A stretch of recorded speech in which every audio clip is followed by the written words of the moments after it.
आज हम पढ़ेंगे अकाउंटिंग इक्वेशन क्लास 11th का 6th चैप्टर। डी के गोयल में 6 चैप्टर है। इस चैप्टर में एक क्वेश्चन 4 मार्क्स का आता है और किस टाइप के क्वेश्चंस आते हैं। एक है इक्वेशन बेस्ड क्वेश्चंस आते हैं, फार्मूला बेस्ड क्वेश्चंस आते हैं, T shape account based question आते हैं और एग्जाम्पल बेस्ड क्वेश्चंस आते हैं। तो हम सबसे पहले पढ़ेंगे इक्वेशन बेस्ड क्वेश्चंस के बारे में, कैसे उन्हें सॉल्व करना है। इक्वेशन बेस्ड क्वेश्चंस में कुछ रूल्स आपको ध्यान रखने हैं और रूल हैं जो वो मैंने लिखे हुए हैं यहाँ पर। सबसे पहले every transaction has at least 2 impacts. कोई भी ट्रांजेक्शन आप लेंगे, कोई भी ट्रांजेक्शन्स, उसके 2 जगह इफ़ेक्ट पड़ेंगे। जैसे आपने कोई गुड्स परचेज़ किए तो गुड्स आपके पास आए और कैश आपके पास गया, 2 जगह उसका इम्पैक्ट पड़ा। इसी तरीके से जब आप सेल करते हैं किसी चीज़ को तो उसका इम्पैक्ट भी 2 तरीके से पड़ता है। कैश आपके पास आता है और गुड्स आपके पास से जाती है। दूसरा रूल है बेसिक अकाउंटिंग इक्वेशन क्या है, assets equals to liability plus capital. ये हमें इसको बैलेंस करना है। तीसरा रूल है इसमें expenses and losses are deducted from capital. कोई भी जो एक्सपेंसेस हैं और लॉसेस हैं उन्हें कैपिटल में से हम माइनस करेंगे। इसी तरीके से इनकम और गेंस को हम ऐड करेंगे कैपिटल में। अगला है adjustment in capital will be made for current accounting year only. जो भी एडजस्टमेंट होगी वो हम लोग सिर्फ करेंट अकाउंटिंग ईयर की करेंगे। इसके बारे में हम अच्छे से पढ़ेंगे अभी। अकाउंटिंग बेस इक्वेशंस को समझने के लिए मैंने एक एग्जांपल लिया है यहाँ पर। ये फॉर्मेट मैंने बना लिया है पहले ही।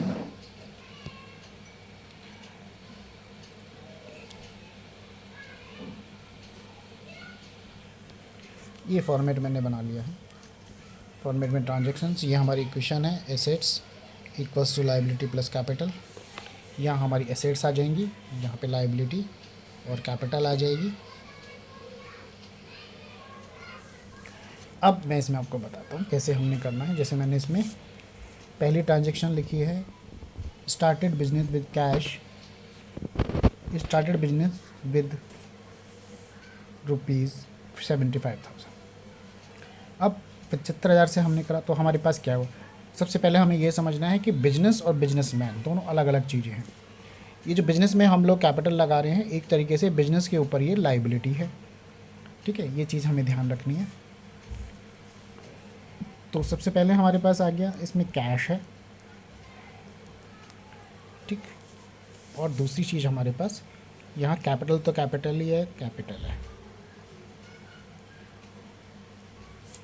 कैश से बिजनेस स्टार्ट किया तो बिजनेस के पास कैश आया, तो कैश हमारा हो गया 75,000, कैपिटल भी हो गई 75,000।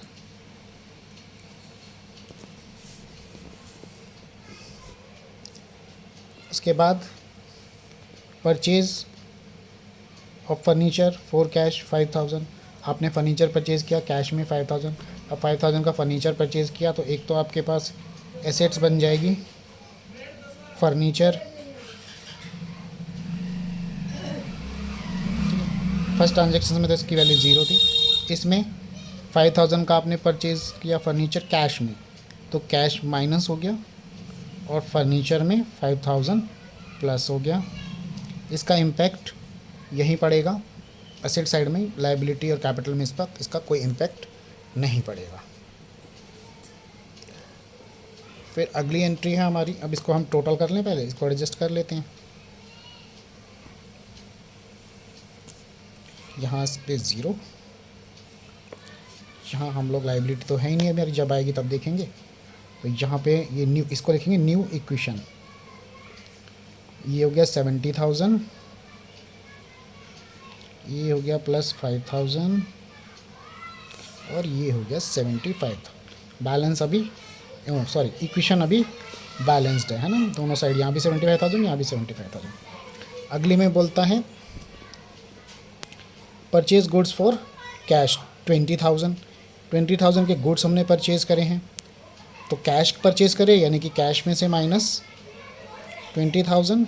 और जब हम गुड्स परचेज़ करते हैं तो हमारे पास एक एसेट्स बनी स्टॉक। तो पहले तो स्टॉक था नहीं, इसीलिए हम यहाँ 0 0 कर देते हैं, यहाँ भी 0, लेकिन अब इसमें स्टॉक में 20,000 प्लस हो जाएगा। इसका इम्पैक्ट भी लायबिलिटी और कैपिटल पे नहीं पड़ेगा।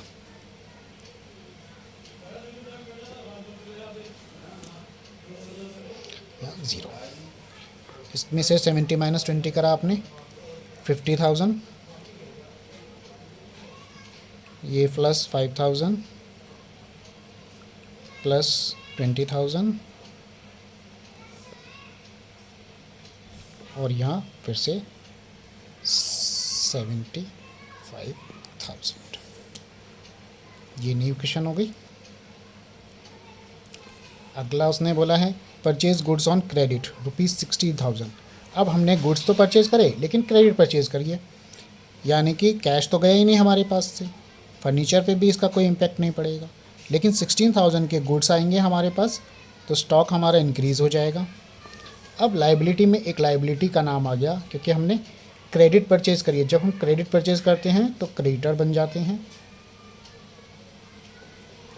क्रेडिटर्स हमारी एक लायबिलिटी हो गई, पहले थी नहीं, 0 0 सब में 0 कर देते हैं पहले, है ना, यहाँ भी 0। और इस एंट्री के बाद इसमें 16,000 प्लस हो गए और लायबिलिटी कैपिटल 0। न्यू इक्वेशन बना देते हैं, यहाँ न्यू इक्वेशन बन जाएगी 50,000 cash, 5,000 furniture, 36,000 stock, 16,000 liability, 75,000 capital. अब अगर आप इसको देखो तो इक्वल आ जाता है 91,000, पूरा दोनों का इक्वल है। अगली है goods costing ₹12,000 sold on credit for ₹15,000। 12,000 के गुड्स हमने बेचे हैं, क्रेडिट बेचे हैं और 15,000 में बेचे हैं। इसका मतलब क्रेडिट बेचे हैं,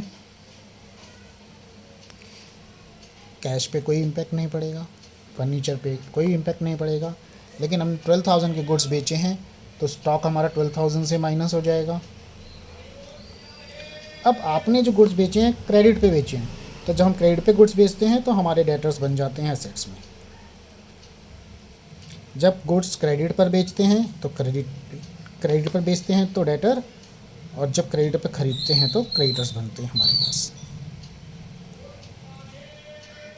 ये मैं पहले के सारे को 0 0 कर दे रहा हूँ, क्योंकि पहले तो कोई डेटर्स थे नहीं। अब यहाँ पे क्योंकि हमने उन्हें 15,000 में गुड्स बेचे हैं तो हमें तो उनसे 15,000 ही लेने हैं, तो 15,000 डेटर्स हो गए। यहाँ पर क्या फ़र्क पड़ेगा? अब यहाँ क्या हुआ बच्चे, हमने 15,000 के गुड्स बेचे हैं जो कि 12,000 में हमने ख़रीदे थे, तो 3,000 का हमारा जो प्रॉफिट हुआ, और मैंने आपको शुरू में बताया कि प्रॉफिट को कैपिटल में प्लस कर देते हैं, तो जो 3,000 का हमारा प्रॉफिट हुआ है वो कैपिटल में प्लस हो जाएगा। और इसका ध्यान रखना, मैंने बोला था एटलीस्ट 2 इम्पैक्ट पड़ेंगे, तो देखो यहाँ पे 3 इम्पैक्ट पड़े, तो स्टॉक पे पड़ा, डेटर्स बने और फिर कैपिटल पे भी उसका इफेक्ट आया है ना। ये भी न्यू इक्वेशन बन गई हमारी। अब इस न्यू इक्वेशन में कर देते हैं 50,000 प्लस 5,000, ये माइनस होके बन गया 24,000 प्लस 15,000, ये बना हमारा 16,000, 78,000। लास्ट है पेड ₹1,000 रेंट, तो खर्चा है कैश में पे करा होगा हमने, तो 1,000 कैश में से माइनस, इसमें कोई फ़र्क नहीं पड़ना फर्नीचर पे, स्टॉक पे भी कोई इफ़ेक्ट नहीं पड़ेगा इसका, डेटर्स पे भी कोई इफ़ेक्ट नहीं पड़ेगा इसका, क्रेडिटर्स पे भी कोई इफ़ेक्ट, गड़बड़ कर दी मैंने, है ना, कोई इफ़ेक्ट नहीं पड़ेगा 0, कोई इफ़ेक्ट नहीं पड़ेगा 0, कोई इफ़ेक्ट नहीं पड़ेगा 0, और क्रेडिटर पे भी कोई इफ़ेक्ट नहीं पड़ेगा 0। लेकिन हमने बात करी थी कि एक्सपेंसेस और लॉसेस को कैपिटल में से लेस करते हैं, तो यहाँ एक्सपेंसेस है तो ये 1,000 यहाँ पे लेस हो जाएगा। फिर से न्यू इक्वेशन आ गई हमारी, न्यू लिखेंगे लेकिन अब ये फाइनल, क्योंकि लास्ट एंट्री हमने करी है। तो फाइनल इक्वेशन, तो फाइनल इक्वेशन क्या आई, कैश आया हमारा 49,000 प्लस फर्नीचर आया 5,000 प्लस स्टॉक रह गया 24,000 प्लस डेटर्स रह गए 15,000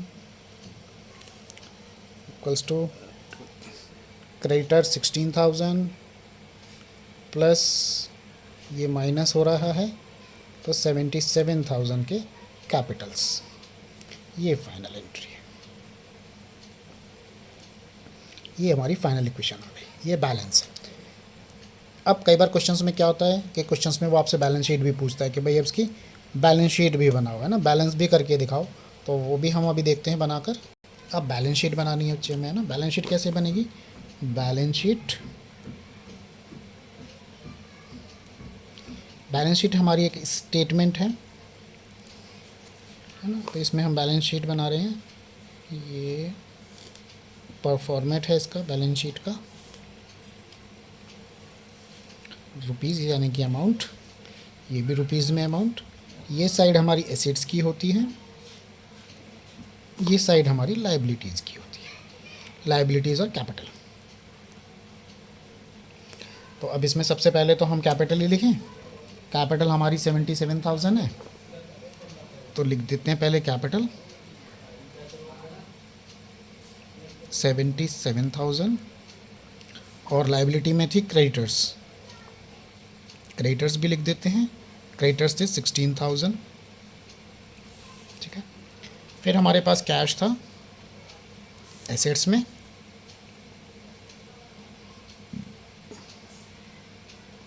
$49,000।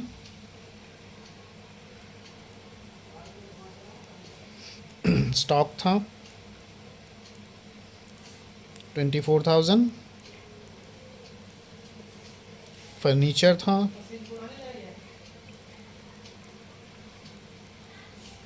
5,000। डेटर्स थे 15,000। ये चार ही थे एसेट्स में हमारे पास। अब इनका टोटल कर लो, ये बैलेंस हमारी इक्वेशन को बता देगा कि बैलेंस है या नहीं। तो प्लस करो 20, 44, 84 और 9, 93,000 हो गया। इसको प्लस करो 0, 0, 0, 7 + 6 13 और ये भी 9, 93। यानी कि ये बैलेंस शीट बन गई। ये बैलेंस शीट हमारी इक्वल आ गई। इट मीन्स कि हमारा जो हमने अकाउंटिंग इक्वेशन को बैलेंस किया है वो बिल्कुल प्रॉपर तरीके से किया है। ये देखो कैश इसमें 49,000 है, फर्नीचर 5,000 है, स्टॉक 24,000 है, डेटर्स 15,000 है ना, क्रेडिटर्स 16,000 है, कैपिटल 77,000 की थी। आज इस वीडियो में बस इतना ही। नेक्स्ट वीडियो में फिर मिलेंगे नए टॉपिक के साथ। अभी अकाउंटिंग क्वेश्चन के ही अगले टॉपिक के साथ मिलेंगे। Thank you for watching.